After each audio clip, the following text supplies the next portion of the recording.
नमस्कार दोस्तों मालती जोशी जी की कहानियों की श्रृंखला में आज मैं प्रस्तुत करने जा रही हूँ उनकी कहानी जननी।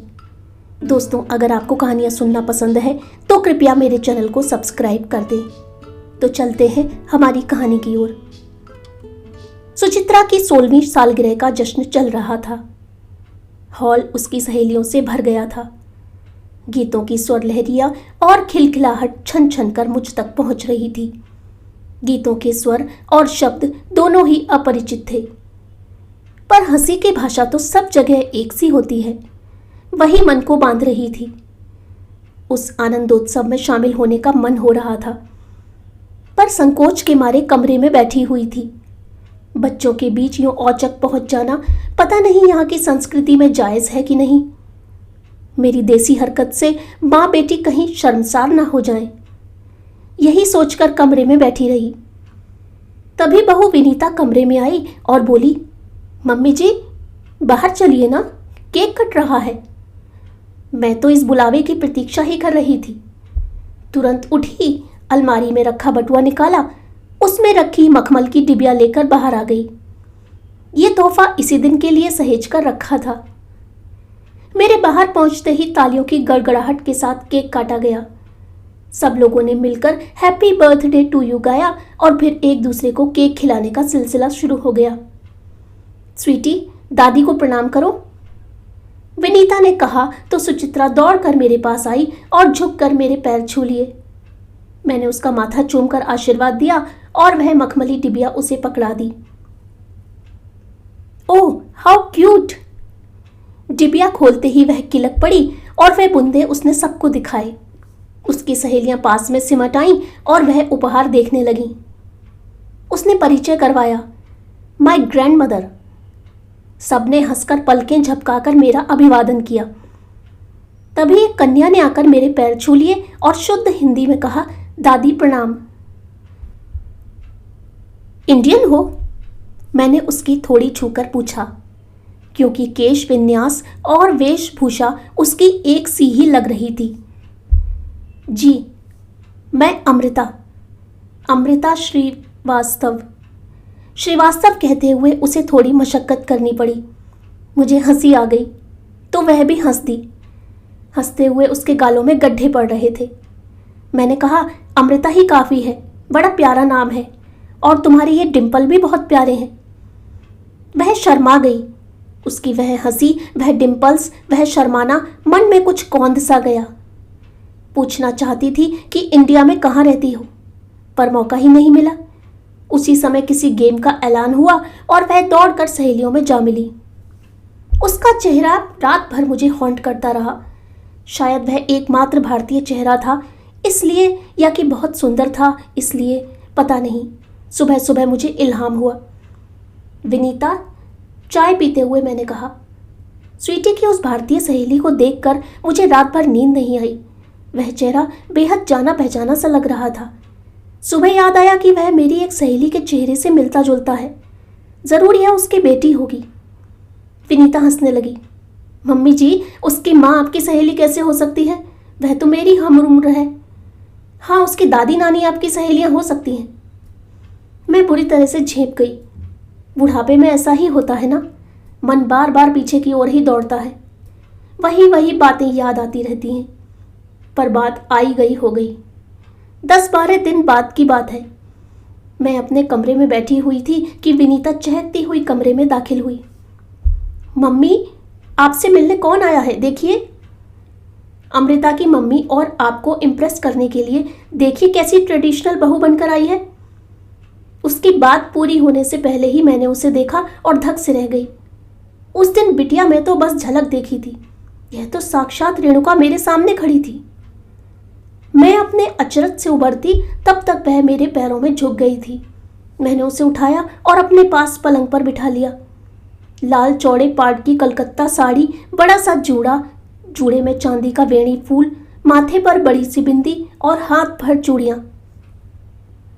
बड़ी सुंदर लग रही हो। बेटा, नाम क्या है तुम्हारा? आशा पूर्णा। वाह, बड़ा प्यारा नाम है। आशा पूर्णा जी को पढ़ा है कभी? मम्मी पढ़ती थी, इसलिए यह नाम दिया है। एक और कारण है, 12 साल बाद ही सही मेरे रूप में मम्मी की आशा पूर्ण जो हुई थी। मैं कुछ पूछती इससे पहले ही उसने कहा, मुझे तो पता ही नहीं था कि आप आई हुई है। उस दिन अमृता ने बताया, बहुत एक्साइटेड थी। दादी उसका वीक पॉइंट है, अपनी दादी से बहुत अटैच्ड है। वे लोग आते जाते रहते होंगे। बस एक बार आए थे। इतना लंबा सफ़र अब उन लोगों से होता नहीं है। सफ़र तो वाकई बहुत लंबा है, आदमी पस्त हो जाता है। जब भी आई हूँ बहुत हिम्मत जुटाकर आई हूँ, पर अब लगता है यही आखिरी ट्रिप होगी। इन लोगों से कह दिया है, जब भी मिलने का मन हो तुम लोग ही आ जाया करो। यह सफ़र अब मेरे बस का नहीं है। इसलिए तो साल 1.5 साल में हम ही लोग एक चक्कर लगा लेते हैं। ससुराल कहाँ है तुम्हारी? बरेली उत्तर प्रदेश, और पीहर जमशेदपुर बिहार। अब तो झारखंड हो गया है। तुम्हारी माँ का नाम क्या है? वह चौंकी पर जवाब दे दिया, जी प्रेमलता। और ननिहाल कहाँ है तुम्हारी? जी बरौनी उत्तर प्रदेश। उसने जवाब देते हुए विनीता की ओर देखा। मैंने देखा विनीता अजीब निगाहों से मुझे घूर रही थी। फिर सहज भाव से बोली, आशा बुरा मत मानना, तुम्हारी बिटिया में मम्मी जी को अपनी एक सहेली की झलक दिखाई दी, इसलिए इतने सवाल पूछ रही हैं। मम्मी जी कहती हैं कि दुनिया में एक साथ चेहरे एक जैसे होते हैं। जानती हूँ रे, पर आदत का क्या करूँ? कोई भी भारतीय चेहरा दिखाई देता है तो मैं रिश्ते तलाशना शुरू कर देती हूँ। आशा बिटिया, तुम मेरी बात को सीरियसली मत लेना। हम हिंदुस्तानियों का स्वभाव ही होता है। 4 घंटे का रेल का सफ़र होता है, तब भी हम साथ वाले की 7 पुश्तों का इतिहास पूछ लेते हैं। बात वहीं खत्म हो गई। फिर हम लोग बैठकर बिहार, यूपी और मध्य प्रदेश की संस्कृति के बारे में बात करते रहे। त्योहारों की चर्चा करते रहे, लोकगीत खंगालते रहे, मुहावरों के अर्थ ढूंढते रहे। 2 घंटे कहाँ निकल गए पता ही नहीं चला। उसके बाद आशा से कई बार मुलाकात हुई, कभी मॉल में, कभी मंदिर में, कभी किसी पार्टी में। वह मुझसे आदर भाव से मिलती रही, मैं सामान्य भाव से बतियाती रही। फिर पुरानी बातों को दोहराने का मैंने पागलपन नहीं किया। मेरी वजह से घर वालों को संकोच हो, यह अच्छा नहीं लगता। मेरी अमेरिका यात्रा अपने आखिरी छोर पर आ पहुंची थी। बच्चों के बीच 4 महीने कैसे बीत गए पता ही नहीं चला। रहने को तो 2 महीने और भी रह सकती थी, पर ये 2 महीने मुझे कनाडा वाली बिटिया को भी देने थे। उसके लिए दोबारा मैं इतनी दूर नहीं आ सकती थी। वैसे भी मैंने तय कर लिया था कि यह मेरी अंतिम विदेश यात्रा है। दोबारा इतनी हिम्मत मैं जुटा नहीं पाऊंगी। बेटे ने मेरे लिए 2-3 हिंदी चैनल्स लगा दिए थे। दोपहर में देख लेती थी, अकेलापन नहीं खलता था।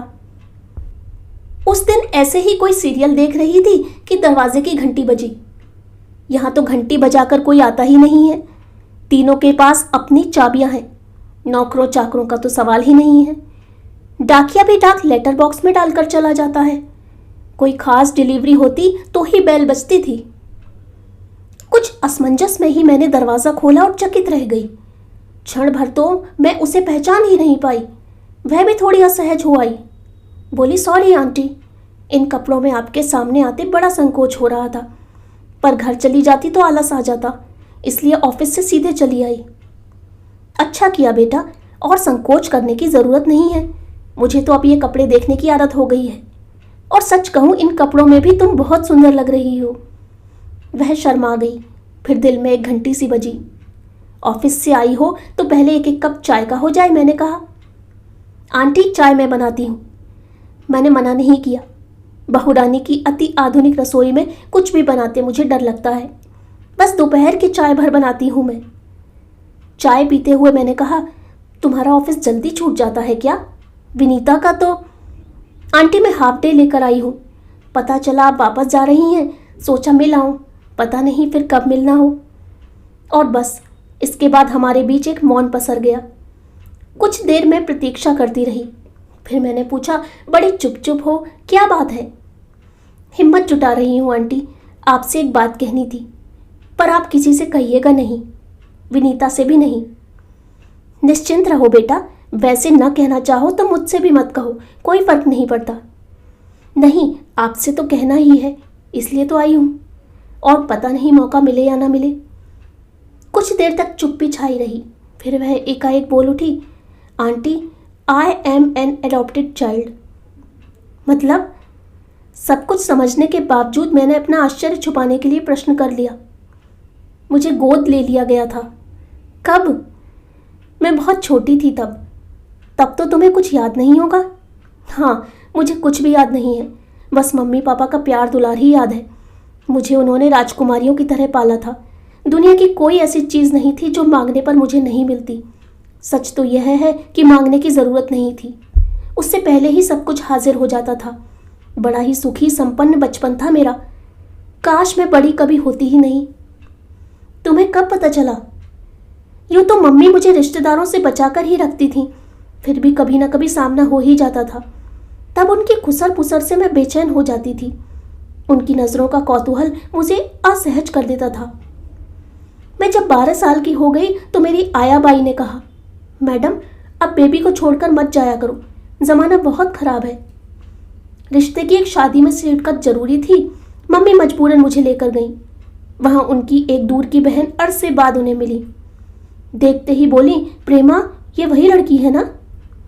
मम्मी जब तक उन्हें आंखों से बरसती वे आधा वाक्य बोल चुकी थी। मम्मी का इशारा पाकर सुर बदल कर बोली, कितनी बड़ी हो गई है ना? मम्मी एकदम बिफर गई। तो बड़ी नहीं होगी क्या? 12 साल बाद मिलोगी तो बिटिया क्या उतनी सी ही बनी रहेगी? जानते हो लड़कियां जल्दी बढ़ती हैं। वहां से लौटकर मैं एकदम गुमसुम सी हो गई थी। लोगों का अजीब निगाहों से घूरना और खुसर पुसर करना अब समझ में आ रहा था। अब समझ में आया कि मम्मी मुझे रिश्तेदारों से दूर क्यों रखती थी। 2-3 दिन तक मैं गुमसुम बनी रही। मैंने खाना छुआ तक नहीं। मम्मी पापा परेशान हो गए। मेरी एक ही जिद थी, मुझे सच बताया जाए। पापा बोले, तुम्हें एक दिन सच्चाई बतानी ही थी, हम सिर्फ ठीक समय का इंतज़ार कर रहे थे, तो चलो आज ही सही। यह सब सुनने समझने सहने की तुम्हारी उम्र नहीं है, पर मजबूरी है। सब कुछ सुनाने के बाद मम्मी ने कहा, बेटा मैंने तुम्हें सिर्फ जन्म नहीं दिया है, बाकी वह सब दिया है जो मैं दे सकती थी, और हमारे पास जो कुछ है वह सब तुम्हारा है, इत्मीनान रखो। पापा बोले, देखो सिर्फ जन्म देना ही महत्वपूर्ण नहीं है, असली बात है परवरिश, अच्छी परवरिश। हमने तुम्हें वही देने की कोशिश की है और करते रहेंगे। हम चाहते हैं कि तुम ऊंची से ऊंची तालीम पाओ और जीवन में खूब तरक्की करो। हम तो यह बात भूल ही चुके हैं कि तुम्हें हमने जन्म नहीं दिया, तुम भी भूल जाओ। जिन बातों को याद करने से दुख होता हो उन्हें भूलना ही बेहतर है। तुम भी यह सब भूल कर अपनी दुनिया में लौट आओ। खेलो कूदो, पढ़ो लिखो, पूरी जिंदगी तुम्हारे सामने है। उसे खुशगवार बनाने की कोशिश करो, और तुम जानती हो तुम्हारी खुशी में ही हमारी खुशी है। पापा की इस समझाइश के बाद भी मेरी उदासी दूर नहीं हुई। मैं अपने आप को एकदम बहुत अकेला अनुभव करने लगी थी। आखिर एक दिन मैंने मम्मी पापा से कह दिया, अगर आप लोग मुझे खुश देखना चाहते हैं तो प्लीज़ मेरी एक इच्छा पूरी कर दीजिए, इसके बाद मैं आपसे कुछ नहीं मांगूंगी। बोलो क्या चाहती हो? प्लीज़ मुझे एक भाई ला दीजिए। वे दोनों जैसे आसमान से गिरे। फिर थोड़ी देर बाद पापा बोले, इसका मतलब समझते हो? वह आने वाला तुम्हारे प्यार में भी हिस्सेदार होगा और जायदाद में भी। होने दीजिए पापा, जिनके यहाँ 4 बच्चे होते हैं वहाँ भी प्यार बढ़ता है और पैसा भी। फिर भी उन लोगों में एक रिश्ता तो होता ही है। मैं यही चाहती हूँ, कल को आप लोग नहीं रहेंगे तो कोई तो होगा जो मेरा अपना होगा। मम्मी पापा आज फिर से मुझे देख रहे थे। उन्हें नहीं, मुझे खुद लग रहा था इन 10-15 दिनों में मैं एकदम बड़ी हो गई हूँ, अपनी उम्र से आगे निकल गई हूँ। 1.5-2 साल इसी उहापोह में निकल गया। फिर भी उन्हें मेरी बात में तथ्य नजर आया होगा। वे भी सोच रहे होंगे कि कल को मेरी शादी के बाद वे लोग एकदम अकेले पड़ जाएंगे। फिर उन्होंने 4 साल का एक प्यारा सा बच्चा गोद ले लिया। मम्मी बोली कि अब इस उम्र में बहुत छोटे बच्चे की साथ संभाल मुझसे नहीं होगी। इस बच्चे को एक तरह से मैंने ही पाला है, पूरे 10 साल छोटा है मुझसे, पर वह मेरे जीवन का केंद्र बिंदु बन गया था।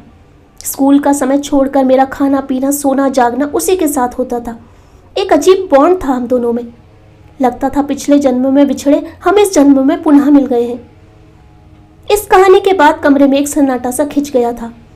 वह एकदम मौन हो गई थी। मुझे भी यह सब आत्मसात करने के लिए समय चाहिए था। मैं चाय बनाने के लिए उठ गई और थोड़ी देर को उसे अकेला छोड़ दिया। उसे चाय का कप पकड़ाते हुए मैंने धीरे से पूछा, तुम्हारे ससुराल वालों को यह मालूम है? मेरी शादी ही इसी शर्त पर की थी कि सामने वाले को सब कुछ सच सच बता दिया जाए। बाद में पता चलने पर मुझ पर धोखाधड़ी का आरोप लगेगा तो मुझे सहन नहीं होगा। मैं तो शादी ही करना नहीं चाहती थी, पर मम्मी पापा का बहुत मन था कि उनके दरवाजे पर भी शहनाई बजे, बारात आए। फिर 2-3 रिश्ते कोई इसी कारण लौट गए, पर ये लोग तैयार हो गए। सास, ससुर और पति बस तीनों को ही पता है। ससुर जी बोले सबको बताने की ज़रूरत नहीं है, फिर 10 तरह की बातें होती हैं। मेरी ननद को भी शायद पता नहीं है। तुम्हारे साथ लोगों का बर्ताव कैसा है? बहुत अच्छा, बहुत प्यार, दुलार और आदर मान देते हैं, इसलिए मैं भी उनका मन रखने का भरसक प्रयास करती हूँ।